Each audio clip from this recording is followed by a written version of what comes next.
Who is benefiting from this war? The tiny elite.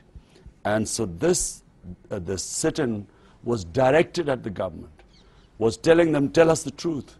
What is the real truth? I mean, have you given them the permission to kill our own people?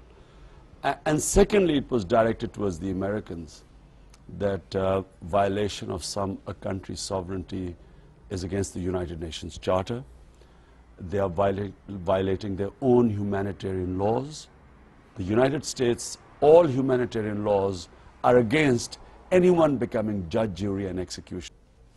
The attack on the naval headquarters, I mean, this has shaken Pakistan.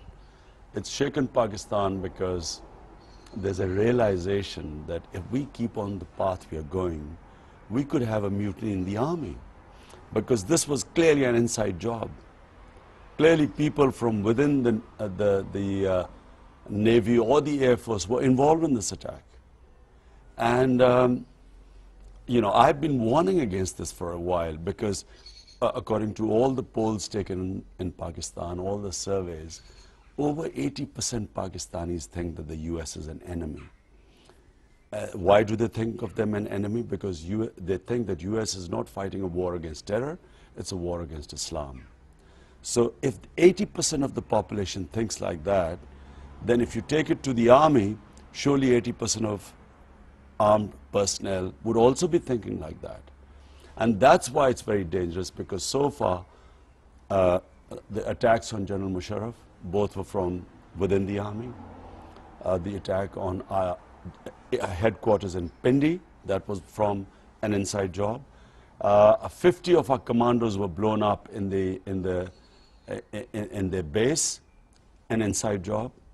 There have been a lot of people caught within the army and then whisked away, and they disappeared because they were thought to be involved in some sort of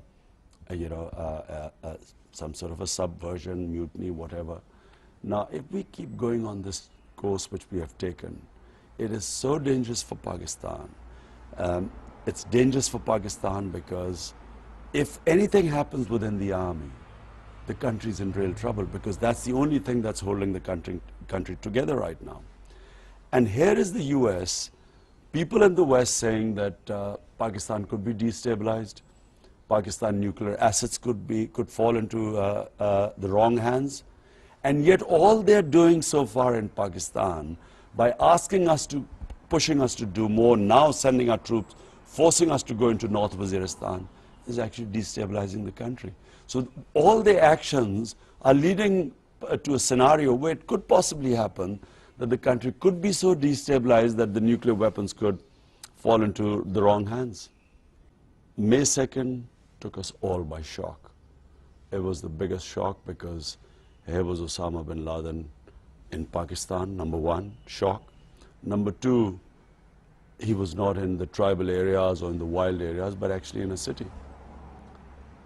Number three, that we heard that Pakistan government or army or intelligence agencies provided the intelligence, and yet they didn't finish the job. The Americans came and killed him. Then as the facts emerged, the whole situation got more confused. There were so many lies coming from everywhere. I mean, the Pakistan government, the Prime Minister lied, then they contradicted themselves. First they said we provided the intelligence, then said we had no knowledge of it, because there was a public backlash. Because obviously if you provided the knowledge, why didn't you take him out, or why didn't you capture him? So then they backtracked. First the army chief congratulated the Americans, and so did the president. And then all three of them started talking about Pakistan's sovereignty being violated. 48 hours later, the Prime Minister or the President did not make a statement on the issue until a week later. So here are we Pakistanis hearing about this from President Obama. So all this, it just added to sort of conspiracy theories, confusion, humiliation, a feeling of loss of sovereignty, and then so many question marks about Osama bin Laden. Was he there? What was he doing there? Who kept him there? How did he avoid detection? How did the Americans find out? Why didn't the Pakistanis know about it? And so on. The feeling in Pakistan is that we have a ruling elite that to fill its own pockets, rather than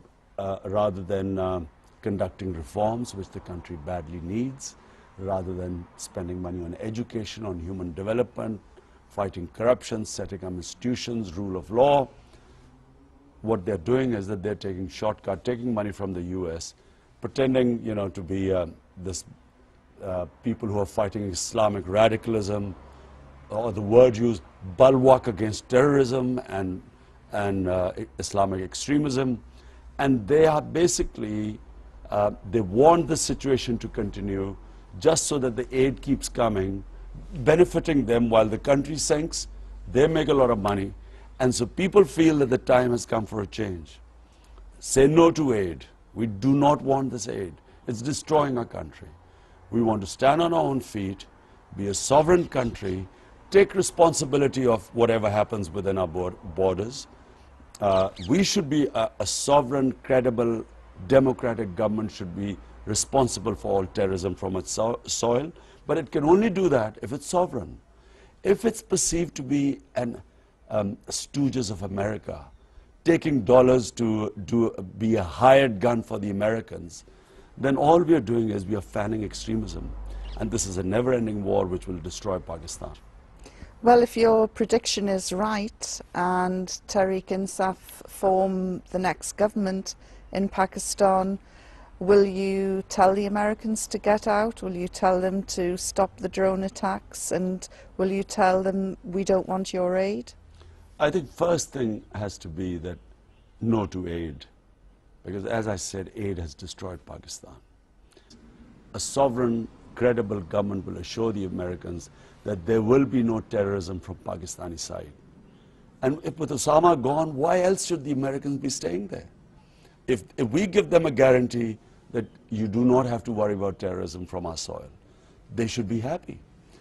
Some powerful people in powerful places will be horrified by what you've just said. Are you not fearful of your own security? Well, you've got to go sometime. So you might as well go for a good cause.